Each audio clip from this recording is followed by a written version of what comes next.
My name is Ashley, and this is Let's Talk Dispatch. I do. You're gonna do it. Do it really well. And I believe the world needs more dispatchers. Around in the mud, blood, and beer. Years that I'm not working 4th of July.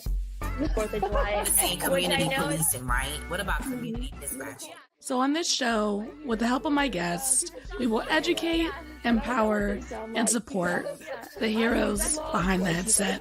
Right. Hello, everybody. Welcome back to another episode here on Let's Talk Dispatch with me, Ashley, the Raspy Dispatcher. Hope you guys are having a wonderful and lovely week. We're just inching closer and closer to the holiday time this year when we're recording. And it's, I don't know about for you guys, but I feel like it's been a weird holiday month. I feel like every call I've taken has been a little extra elevated, so I hope we're all checking in with ourselves, checking in with each other, making sure we're doing good, because it's a stressful time of year for many reasons, especially for us first responders who are having to work these holidays when we would much rather be eating food and hanging out with our family. So I appreciate everything that you all are doing, and I am with you. I'm working Christmas Eve and Christmas Day this year, so I hope all that is going well for you folks. My guest today held the position of Chief of Communications Officer with a total of 19 years in law enforcement as a dispatcher, has described herself as a knower of much and master of none. My guest today, Kim. Hey, Kim. Hey. How you doing? I'm good. It's always funny for me, because secrets out. I talk to you guys before I bring you on live, so Yeah. We already had our hi, how are you? And then I had to do it again for the It's even weirder. How are you supposed to respond now? right. We've never talked up until this very moment. Never. Just kidding. Never. Kidding. Yeah. So tell us a little bit about yourself, how you got into public safety, what that looked like for you. Oh, well, I did not start out my life thinking that this is where I would be. I was going to be a teacher. I was living vicariously through my aunt, and who just was a wonderful teacher. And so I went to college to teach K through 12 deaf ed. Actually, I was going to teach at one of our local deaf schools, or that was my goal. And my husband was deployed overseas, and I had a 1-year-old at home, and I needed a little part-time job. And one of the girls that I was in class with, she said she was working for City Hall, and she said that their local police department was hiring dispatchers, little part-time dispatchers. So I sat down at their kitchen table and interviewed, and was hired on the spot. And the rest is kind of history. It was great. It was simple. It was easy, but that's kind of led me into training and standards. It's kind of my passion. And so my background in education has made me a homeschooling mom, has made me a center training officer. That's just kind of guided what I thought I was going to do is not what I ended up doing, but it's kind of guided me to where I'm at. Isn't that the funny thing about higher ed, is that you're expected to know at 18, what you're going to go out there and study and do. And then 9 times out of 10, I would say everyone's undergrad degree is not related. So what you kind of stumble into because, life happens, things change. We're not the same person we were when we were 18, so. Right. That degree is sitting in the cedar chest. It's not even being used. It's helped guide where I'm at now. But no, that a part-time job has kind of led me around, and I decided I loved it. You don't always have to be kind to the parent. When you're a teacher, you have to be kind to the parents. You have the different things. You have to kind of tiptoe around on them. And when you're dealing with the prisoners, you can just say, look, shut up. You don't always have to be sweet and kind. You can be a little snarky and not get fired for it. Mhm, mhm. So I Yeah, you found my start being place. snarky to the 6-year-old, they get a little weird about that stuff. Right, they do. More the parents. The kids handle it better, but the parents not so much. Yeah. That's great. Well, you said you got hired on the spot. So what did that training look like for you folks at that time? Because I know standards is a passion of yours now. Comparatively, what did those standards look like back then versus today or versus when you were still in the field? Well, so a little secret, I'm a secondary PSAP. That's my background, not 911. Mhm, And so I guess my passion actually comes from secondaries are out there, and mhm, secondaries need the same kind of training as primaries, 911 centers. And so we had, and this is still kind of how it is in these smaller agencies, is a left seat, right seat kind of training. um, there wasn't a training manual. There wasn't a training program. It was a left seat, right seat. This is how we do it here. It wasn't even the foundations of dispatch. mhm, And then what that means for us, and then what that means for you. There was none of that. It was just, mhm, here's our agency. Here's what it looks like. Here's a sheet with some 10 codes on it. Here's mhm, kind of. And then within 6 months, you go to your NCIC certification class. mhm, mhm, And that's kind of been the norm in the agencies, and that has kind of pushed me towards some more training to be mhm, able to set those standards, because a lot of 911 centers do have a training program. They do have a classroom setting. They do have, a shadow setting. They don't necessarily, all of their training is left seat, right seat. And so that's mhm, kind of me within the last 5 years, probably, to develop a training program for my current agency mhm, to have standards, to be mhm, able to match some of the training that some of the 911 centers would have. mhm. And so that's kind of what it looked like. And you fly by the seat of your pants, trial by fire, whatever. Dropped in the deep end. Learn how to do it, you'll do it better the next time. Yeah. But yeah. I'm a big advocate of the training process, like being able to have that classroom setting and being Mhm, able to um, get ingrained slowly that way before hitting the floor, mhm, I think is super valuable. But I'm also aware that there's a lot of folks who don't have that luxury in their mhm, centers. Which is why we're talking about, we need more dispatchers, we need more folks to be willing to do this job. We need more agencies and more states to be able to compensate folks well enough that they want to do this job, provide them with benefits, etc. Um, mhm, and so, I mean, we can go full circle and unpack all that to be able to say, the more folks we have, the better ability we have to train these people. mhm, But I do understand that, for some folks that don't have that option and we're training in the seats, you know, plug in, let's go.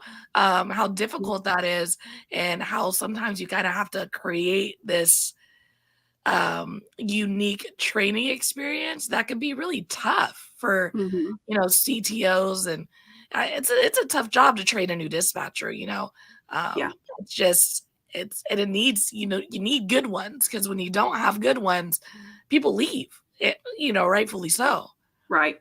Well, and having, with the smaller agencies, you're not gonna have the experience all the time, and it's hard to train in some of these scenarios that you may not experience Mhm. Mhm. weekly, monthly, even within the year, and so really advocating for the administration in your department. And so for me, administration means chief of police or Mhm. lieutenant. And so you're coming from a law enforcement standpoint, and they don't know how to dispatch. They don't know what the Mhm. dispatch world is like. And so to them, you're just a butt in the seat sometimes to answer the phone or push the button and say 10-4.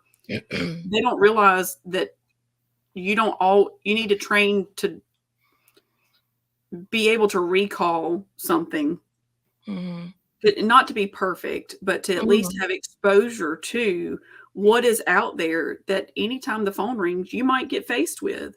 And because you've never experienced before, and if you've never been trained for exposure, just for recall, you're kind of at a deficit. And so for them to understand the importance of pushing their dispatchers out there for training, to set that fund to the side to pay for training on some of these things. And that's been really, really a push that I've done with the administration that I work with recently is, hey, it's more than just a butt in the seat. And just because we're a small agency, a one-man show, we don't have each other to fall back on. You need to have that kind of exposure to different trainings, suicidal callers, persons with disabilities, how to talk to your rape victim, how to control the scene of your phone call, to be able to maintain the control of that scene when your officer gets there. Otherwise, they're at a deficit already to control their scene. Different things like that, I think, is important to self-advocate for that, I guess. And also for the administration to get them to be transparent and have them kind of understand that. I like the language you use when you described it as maintaining the control of the scene, of your scene as the dispatcher. I think oftentimes the public and ourselves, we feel very separate from what's going on, on the other side of our phone call, and that we don't always own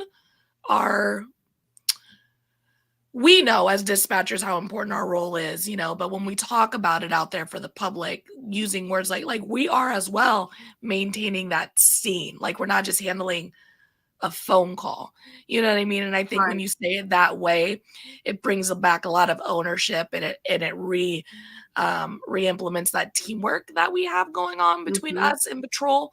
When we're talking about law enforcement specifically for us, because we both have done and do law enforcement.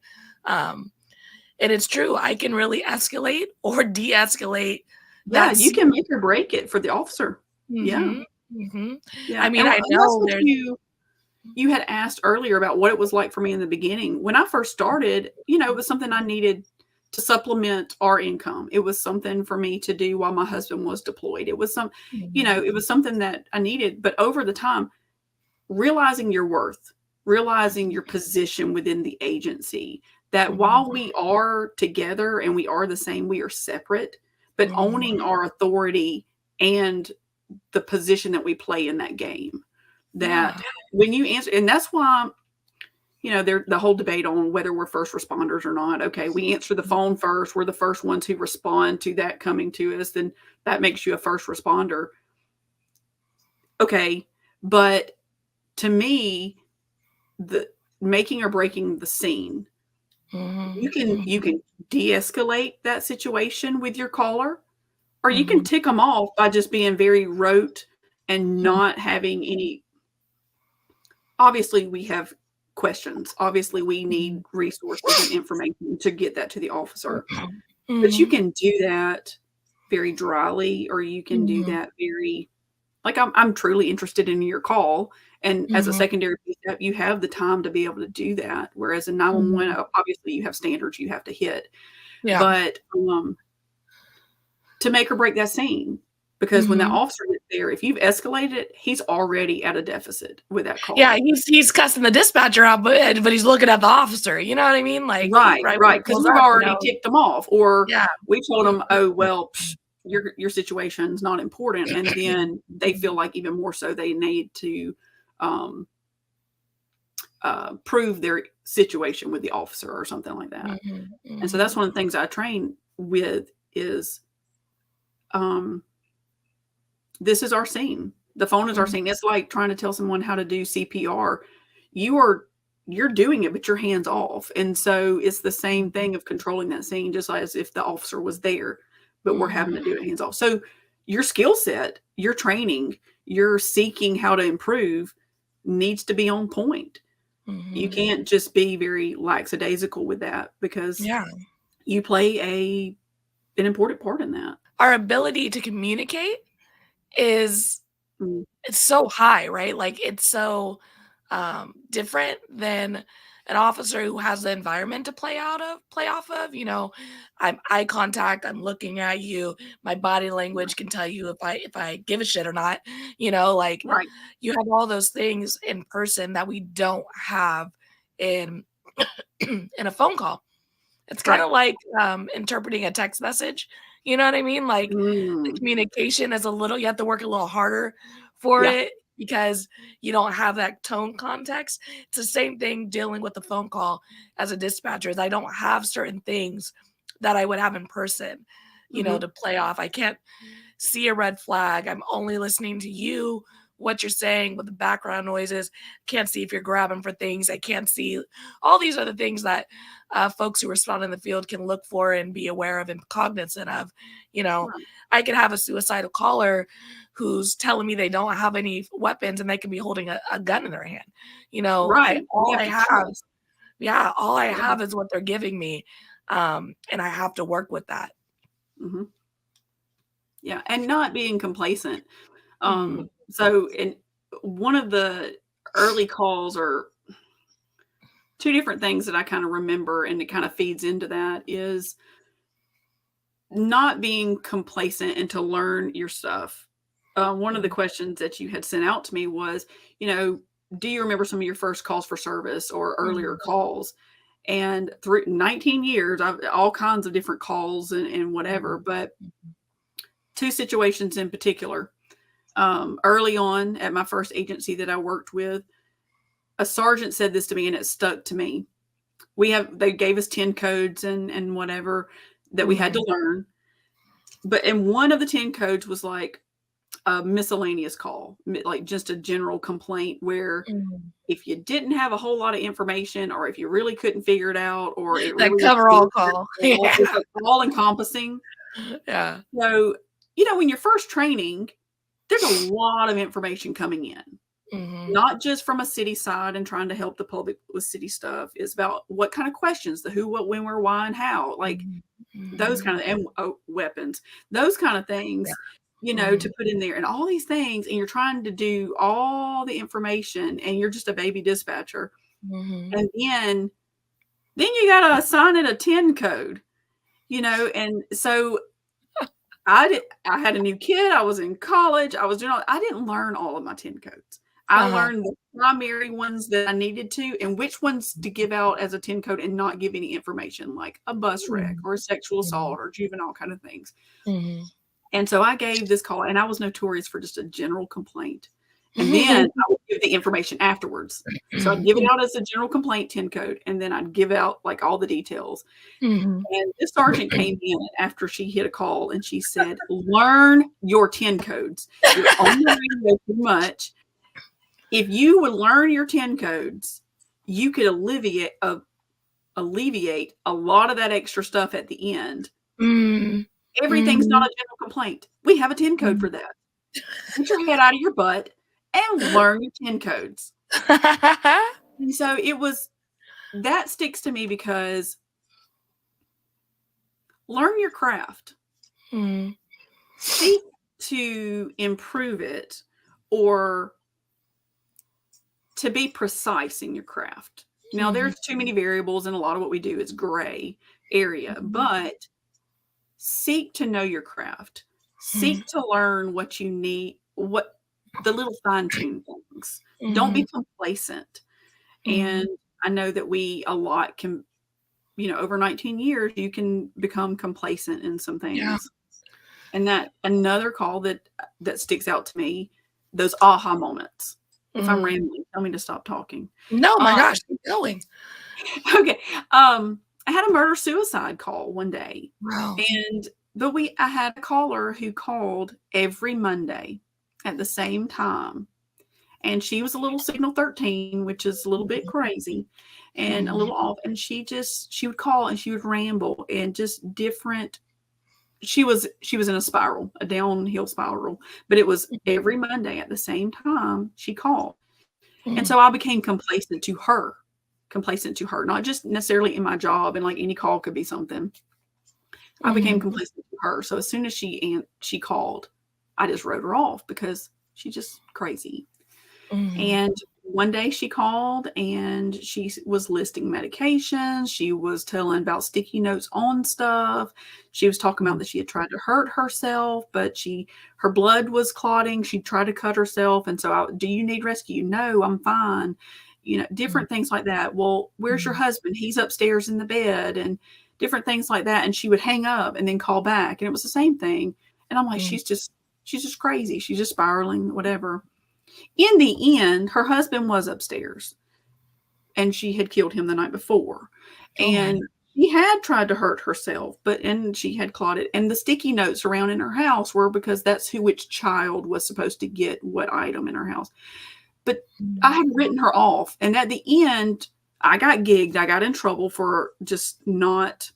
She ended up committing suicide on the back side of the front door while my officers were there trying to knock with a gun. And so the outcome, would it have been different? No. Yeah. Listening back on the call, a lot of those aha moments of where I had missed things because I had become complacent and I could have read between the lines. It wouldn't have changed the outcome. Her husband was already passed. She was already, very determined to commit suicide. But what it would have changed was the gut punch to my officers on the other side of that door.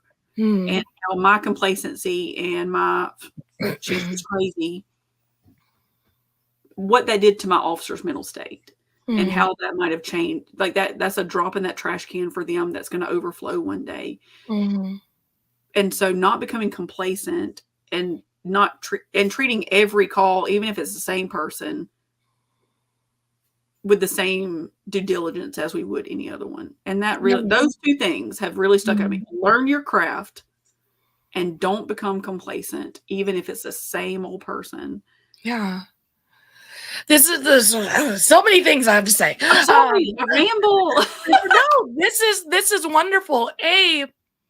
Not every call we take is perfect. In 19 years in this job, like, you're gonna screw stuff up. You're gonna screw stuff up. And being able to say, like, I could have done better and I learned from that is something we all need to be able to do. Now, you don't have to necessarily always come on to the Let's Talk Dispatch podcast and tell that to the world, because some people don't want to share their mess ups. Their dirty laundry. Yeah. Yeah.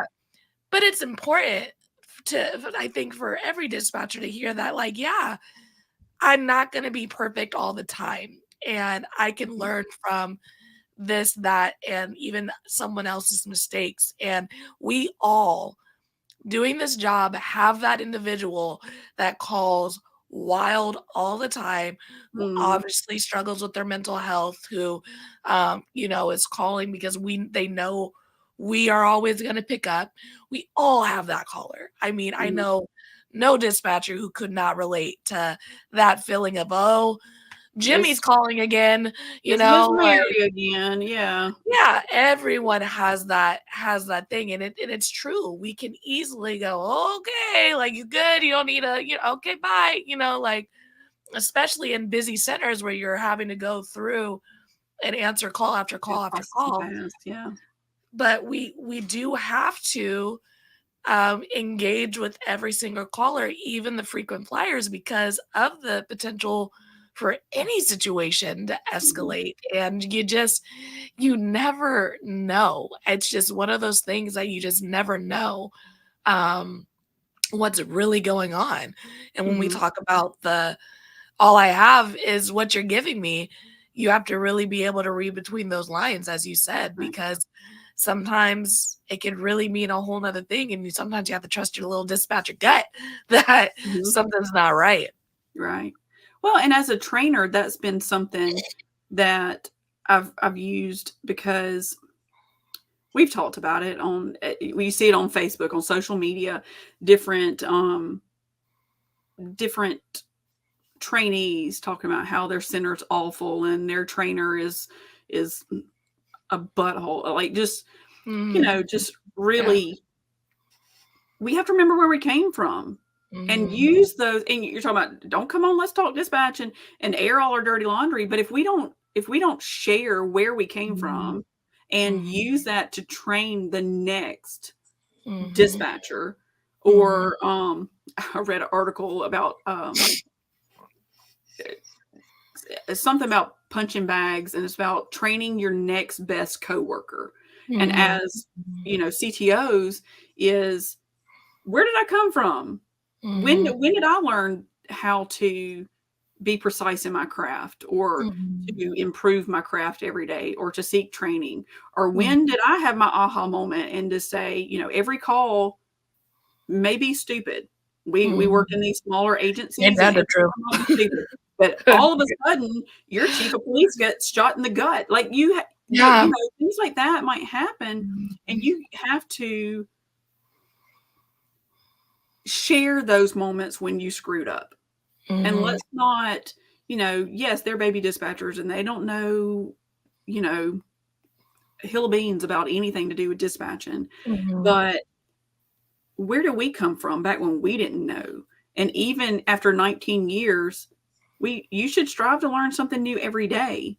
And so sometimes you're going to mess up even after 19 years, and being transparent with each other, and not punishing the new dispatchers, the new trainees, because we are so good at what we do. Nobody's ever too good at what they do to not learn something or not share what they know. And and if you talk trash about your coworkers because they don't know how to do their job effectively, what part of that do you own? What did you not share of yourself or of your experience or knowledge? Yeah. Eating our young. Why are we eating our young? That's all that falls on us, because we're not sharing what we know. So we all can be our best and be a better team for that. Yeah. And I mean, when we talk about complacency and just, I think especially for folks who are like just getting out of training and are probably burnt out, I feel there's this really like fun moment when you no longer have someone like watching over your shoulder and critiquing every little thing that you're doing. Because like I'll have a lot of people who are in training who are just like, I just feel so overwhelmed. Like I don't like there's always something that I need to improve. And it's like, that's how our training is just designed. You're always going to have something said that you could have done better on the call, on the dispatch, through your training, because they're supposed to be excessively nitpicky. That's just kind of the way the training's designed. Because in reality, if we always had someone sitting and listening to our calls, there would always be something we could have done better, right? Like just because you're off training, just because you're 19 years in, if someone listens to your call while you're doing it, they're gonna give you feedback. There's just no one's ever gonna be 100% perfect on their call. So when trainees get off that training and there's this like really fun grace period that comes where you just get to sit, you get to breathe, you get to learn to do the job again, because you're finding your rhythm, you're finding your style, you're finding the way you like to ask things. Like there's this really fun time right after you get off training. But then you get to the point where you've been doing it so long where that complacency starts to sit in. And we do have to be really training to start fresh. Exactly. We have to be really self-aware of that and understand that I survived training, and now I feel like, oh, no one could tell me nothing type of thing. But it's in reality, like every day we can learn. Every day we can learn to do better on our calls. We should be seeking training. Our department should be making training available to us, for dispatch specific, because a lot of times we can get lumped in with the officers and we just don't have the same reality. It's not the same. Yeah. It's really not. I think some things, like I was just talking to someone else about like CNT training, and how dispatchers don't necessarily get the same CNT training as officers. And I think it would be very beneficial personally for our dispatchers to be CNT trained as well. So that if we ever do get stuck on a call because we've built a rapport and they know and they don't want to talk to the officer, which has happened. I've had coworkers get stuck on calls because they don't want to talk to nobody else but the person they've been talking to. Right. And then the officer will come in and sit with them and, just instruct them and stuff. But if we're already trained in that same thing that we would pass it off to the officer, it would just be so much more helpful. Yeah. Yeah. Well, and I did a training similar to that, hostage negotiations and critical incident stuff. And I went with several of my officers. And obviously for me, the training, only a portion of it really applied to me. And I had to,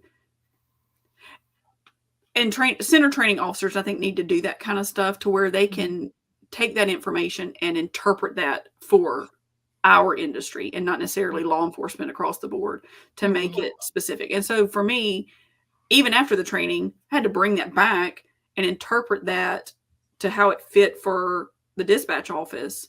So even if you go in with some of your officers and stuff, don't shut it down. And just because a lot of the training is geared for officer specific or first responder specific, well, you're a first responder now, babe. Get on up in there and take up some of their training too that's available. There's a Foley Forensics conference that happens every year in our state, and I've attended it multiple years. There's some great information, and so even if it's geared for coroners or forensic officers or evidence techs or something like that, there's some information that we can glean from it and then interpret that to what that means for us, to where we can better serve the officers or the first responders who go out, which has a ripple effect for our community. That's my new one. The officers to be more effective in what they do. Yeah. And I think that oftentimes we can get caught up in like, this is geared for so-and-so and so-and-so. But like you said, we're not going to go in there and dump they're coming with a pitcher of water, even though I prefer beer. And they start pouring and pouring and pouring. We're not expected to take that whole pitcher and put it into our cup. We just like, oh, everybody I like around the table. that, right? Yeah, everybody around the table. Yeah, like, oh, I like that. Let me pour a little bit of that into my cup. Oh, I like that. Let me pour a little bit. So I'm only taking the things that resonate with me, and I can bring back to my department, and that would hold true, to my line of work, the things that I'm going to do. So I think, like, for folks who listen to Let's Talk Dispatch, they're not going to listen to an hour episode and take every single thing away that you and I said from this episode, but they're probably going to take one or two things and go, and they're going to take that and they're going to share it with people, and they're going to relate to it, and they're going to, oftentimes people leave comments like, why are they, I feel exactly what they're feeling, and it's because we learn from each other so often just by communicating effectively, sharing our knowledge, and that I take at least one thing away from probably each episode or each interview that I do. Because there's always a tool that I could add to my tool belt. Yeah. So let's talk about being a mother and being a dispatcher, because I have no knowledge on this. I don't plan to have any knowledge. You're missing out. You're missing out on a great adventure. I'm okay. I'm good. I'm gonna leave that up to the real superheroes. Let me tell you, superheroes that are spiraling out of control and have no idea what's going on in life. Superheroes. But a lot of people do ask me, what does this job look like for a parent? For a starting family and a mom. A mom, because it's a different world than some of our male dispatchers for these moms. Yeah. And what would you say to folks who are moms and considering this line of work, and what's feedback you'd give to them? Oh. Hey, battle rattle, man, you're gonna need it. Think outside the box. Delve into your community. One thing that really, so my husband was a patrol officer, and so we both were working shifts opposite each other, or a lot of times the only thing that probably made it work was a lot of my time was part-time hours that, well, I was part-time status, but working full-time hours, or, and I'm a glutton for punishment, because there was a time when I was working night, evening swing shifts, homeschooling my children too. And there's 5 of them. There's 5 of these children. It's You outnumbered. You outnumbered, baby. You got I was outnumbered a long time ago. But it just, you're gonna be tired. You're gonna be really tired. But it's for me, we delved into our community. There was a time when my oldest son, we dropped him off with some friends to catch the bus, because my husband and I both worked night shift or day shift. And so he, speaking of children, I was like, are you parenting right now? I'm parenting because I heard something. I snapped to attention. I was like, wait, is that for me or for someone else? No, it's that youngest one that was told not to come in here. The middle one said, don't go in mom's room. And then here he comes in. Anyway, we dropped the oldest one off with a friend who, they were shift friends with us, but their kids caught the school bus, and so they put him on. There were times when my husband, I worked night shift, my husband worked day shift, and so I'd come home and put the kids on the school bus whenever he was in school, and then I'd go to sleep, and I would my oldest daughter was a baby at that time, and I was taking her to town to daycare, and then realized she's a sleeper. She'll sleep late. I can take a nap, get up, and then feed her breakfast, and then put up barriers in the living room and sleep in the floor while she played around me. And then it was lunchtime and nap time, and then I could go to sleep. My husband was home before the bus got. Like, you just have to be creative sometimes.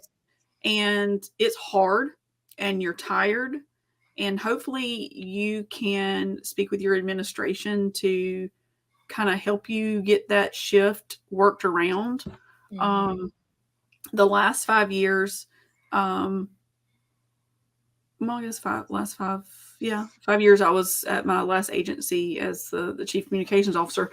I worked day shift Monday through Friday, which was really, really sweet. Obviously, you know, day shift Monday through Friday, that's a sweet gig. But it took 19 years to get there. So you have to pay your dues. Yeah, but, for real.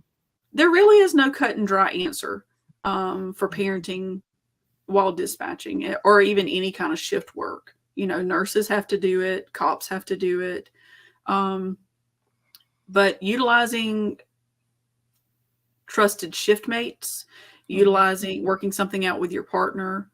And if one of you has more seniority, monopolize on that to where you just have to get creative and just sleep when you can, and sleep when you can. It's like bringing home a new baby. Sleep when they sleep. But staying consistent helps. Even if it's craziness, it's consistent craziness. So where you can get your body in some kind of new rhythm for sleep. Because, you know, with night shift, that's when a lot of it. One of the things that my husband and I tried to do was night shift. If you can't get a day shift, volunteer for that night shift that some people don't want, because then you're sleeping while your kids are at school or at daycare.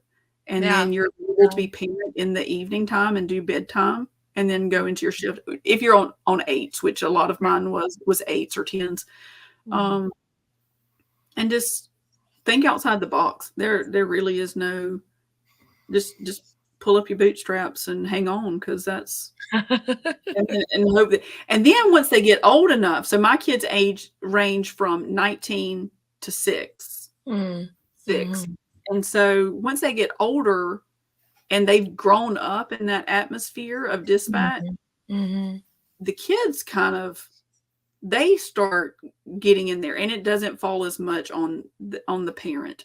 they're Yeah. able to kind of pick up and fill in some of those gaps or babysit or, some parents get stressed out when their 16-year-old starts driving. Not me. It was the best day in the world. Hey, go! Because I'm going to need somebody to pick up this kid from practice. I'm going to need somebody to pick up. Yes. And one thing that we did too was, because we do have so many kids, is everybody doesn't play a sport all at the same time, because we want to be available to support that sibling. And so if I have a kid who plays basketball and I have a kid, I have a kid who plays basketball, I have a kid who three kids that play soccer, and now band is, everybody can't do extracurricular at the same time. That way we're available to relay back and forth for practice. We're not so overwhelmed, and we're actually able to be at home and eat dinner when we can. And we support each other. And so whatever one sibling's doing, everybody's not running around like crazy to where the parents aren't there, the siblings aren't there to support or cheer them on. So that was just a rule that we kind of set down too, is we just can't do all the things. We have to pick and choose and support where we can. And that seems to work out well. Yeah, no, that's a great advice. And I mean, I think it kind of all goes back to, building community. And in this line of work, especially when you're just getting started, building community, finding community is so important to help you be successful, whether it's to managing your home life with, your kids and your partner, or managing your training so you don't go crazy, and managing your mental health. Talk to somebody who gets it. Building community goes such a long way in this line of work. It really does. Yeah, and especially it sounds like with having kids, 5 kids, Kim. I know, and the crazy thing is, we work shift work opposite each other. What has happened? I have no idea. I had to tell my brother they have 3 kids. I said, look, every time you guys pop a new one out, my inheritance goes down. So we're tapped at 3. We can't, no, you can't, we're not writing no more into the will. So we're done with 3. Done with 3. Well, hey, the third one's the hardest one to bring home. After that, it's breezy. Oh my God. I think there was a study that said after 3 kids is just like 2 or something like that. Far as like really money and time. And it's just after 3, it's just everything's the same. Now, I haven't read that study, but I've experienced that. My mother-in-law told me that years ago, because she had 5. And she said, the third one was the hardest one to bring home because then you're officially outnumbered. You can't tag team with 3. Yeah. And then after that, they start to pair up, which can be good or it can be bad, because they pair up and fight, or they pair up and they work against you because they're buddies then, but they have that evil laugh in their friendship. So yeah. That's amazing. It's definitely been an adventure. My kids have grown up at the police department. My oldest has run up and down the hallway writing tickets to people on a notepad. We have baby monitors have been handheld radios, and we've dispatched each other. We have a rolling patrol car through here. The youngest one rides on, and a little loudspeaker. Law enforcement has been our life, which is good if it's not competing against the normal life. Yeah. Which is crazy when the kids get in trouble, you're sitting at the dinner table and it's like a court session. Dad's the judge, and then one kid's a character witness and one's a witness, and then that's the craziness that is the Fuller household. Yeah. If we suspect something and we can't prove it, dinner time becomes a court session. Oh my gosh. Yeah. Then one of them says, I need to be a character witness. I don't think they would do something like that. Or we're very strange. Very strange. I think it's wonderful. My kids are exposed and aware of way more than they probably should be. Well, we got some amazing advice for this episode. And the one thing that I ask everybody at the closing of our episode is, what advice would you give someone who is considering a career as a dispatcher? Do it. Try it. Dispatch is not for everybody. Officers have tried to do dispatch and they suck at it. People have tried to do dispatch, and I didn't get into it to be a dispatcher. Like, I don't know why I got into it, but your why changes. And so even if you're thinking about it just because you need a paycheck, if you go in it to learn something, to better yourself, your why will change. And you may decide that it's not for you, and that's okay. The time that you were there, you made a difference while you were there. If it's something that you realize is not for you, or, burnout and passion fatigue happens, it's okay to move on, because while you were there, you made a difference. You can't save them all, but you can save that one. And hey, keeping that in mind, I think that's important. And when you do become a dispatcher, own your position. You have a authority even within this peer set. No, we don't put on a vest and go get shot at, and no, we don't have to train in firearms and whatever. But the training that we have is just as valuable, just as worthy as the training that the officers have, because we're paving that way for them to be effective in what they do. And so owning it. So if you're thinking about it, go for it. Even if you don't know your why, it's like going to college. You don't know what you want to do at the end. You need to go. You feel called to go and give it a try. You'll be better for it in the end, whether you stay there for 19, 20, 30 years, or if you stay there for 2 or 3, you'll be better for it in the end, I think. Awesome. It's so true. We need more dispatchers. And if you're only there for a short stint, every call you take is appreciated. Let me tell you. And you gave us a little bit of relief while you were there, because the world needs more dispatchers. We need help. I know, right? Please apply. Yes.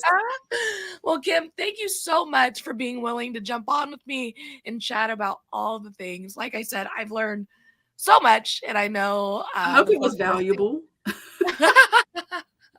You truly, I know folks are going to really resonate with a lot of the things that you shared in your vulnerability, and I know that's tough, so I do really appreciate it. Well, I appreciate you. I'm proud of you. I don't know you from Adam's House Cat other than watching you on these podcasts and different things that you put out there, but I'm proud of you that you have created a space for just plain old everyday dispatchers to come and give a piece of themselves or their experience. And it really, it helps validate our position. It helps validate what we do.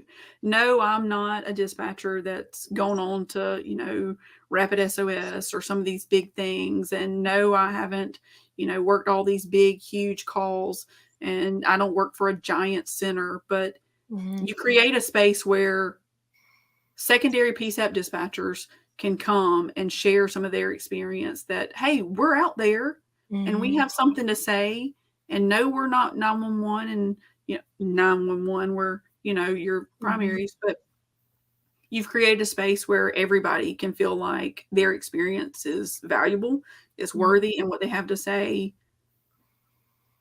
can be useful. And dude, I'm proud of you. You're doing great things. I'm sure your mama told you that and whatever, but I'm proud of you. You're doing great. Thank you.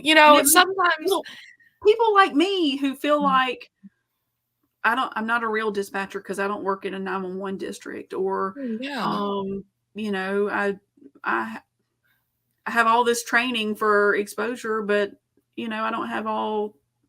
I've got experience that I don't think I have, but still, it's been great for my healing in my sabbaticalness right now. So I appreciate you. Thank you. It really is, it's eye-opening for me too, to be able to talk to folks and learn, what secondary PSAPs are dealing with, and really open that door for folks to know that. And maybe people don't want to work 911 and but they still want to help people. Like, there's so many different ways to do this Yeah. job, to be in this field. And um, just the fact that you and so many other people are willing to come talk to me, and share their stories and be vulnerable. And I'm honored, and I really do appreciate your kind words. And, some days with all these folks out here in the social media world, sometimes I get beat up a little bit, Tell them to find the bridge and jump, because we don't want to hear it. But it's always more positive than negative. And so yeah. hearing you say things like that, it fills my bucket. So I do appreciate it. Well, thank you. All right, Kim, I'll be right back with you. All right.